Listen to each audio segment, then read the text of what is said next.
In today's video, I'm going to teach you how to find Gmail accounts by phone number 5 minutes. Before we start, make sure you have access to the phone that's linked to the Gmail account you're trying to find. You'll receive a text message during this process, so having that device nearby is essential.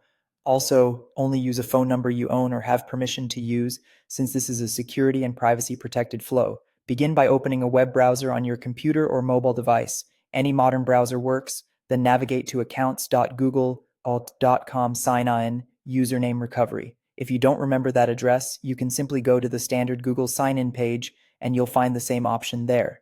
On the sign in page, select the link that says Forgot Email. This takes you to Google's username recovery tool, which is designed specifically to help locate accounts tied to your recovery info. When prompted, enter the phone number associated with the Gmail account you're looking for and choose Next. Be sure you enter the exact number on file with Google, including the correct country code if you're outside your default region. If you've changed numbers recently, this method will only work with the number currently linked to the account. Next, type the first and last name used on the account, then click Next again. Use the name exactly as it appears on the account to improve the match. Small differences like missing a middle initial or using a nickname can prevent Google from finding your account.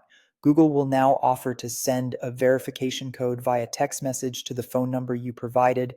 Click Send to receive it. Keep your phone unlocked and within coverage so the text arrives promptly. When the code arrives, enter it into the field on the page and click Next. Double check each digit. Incorrect codes won't work. If the code doesn't arrive after a short wait, ensure you have a signal and that the number is correct, then request another code.